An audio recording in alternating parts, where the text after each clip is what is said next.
Sanibonani bantu basekhaya. Igama lami nguThulani Shongwe, Member of Parliament, deployed by Umkhonto weSizwe Party into Parliament, also serving kwi-ad hoc.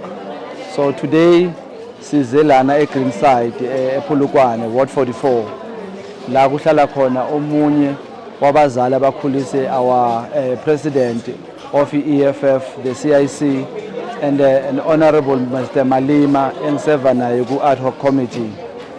I would like ukudlulisa ke kakhulu ukuthi sizwelana naye futhi iBhayibheli lithi uNkulunkulu seduze nabanhliziyo ezaphukile. We are here as Umkhonto weSizwe with the president of Umkhonto weSizwe, His Excellency President Jacob Gedleyihlekisa Zuma, esizoletha induduzo emndenini wakababa Honorable Malima, the president of EFF. You know, ubuntu thiwa umuntu ngabantu. That's the need that we need to learn and teach to our younger ones ababancane kunathi, that noma singa-disagree ngama points, noma singa disagreement in certain leadership facts and beliefs, end of the day ubuntu must prevail. Ubuntu is the most important thing ekhona esinayo. Therefore we put any differences sizibeke eceleni. We don't have to fight over a difference, but we have to sit down and deliberate on that issue until we find an amicable space la sazi khona ukuthi siyazwana siyatholana. So we wish you kakhulu as South Africa can learn from this.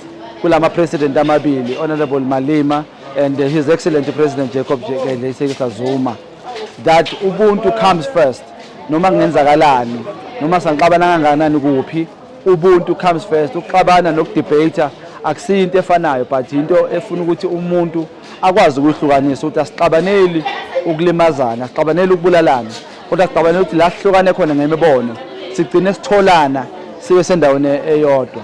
So ngalokho siyenzela ubuntu ukuthi sizoduduza abanhliziyo zaphukile la ekhaya kwaMalima. Sithi inkosi ibe nabo na wonke amamember we-EFF alimele ngoba lona umzali kubaba uMalima. You can even see ukuthi uthintekile ngempela, umzali wakhe lona amthandile. Amandla.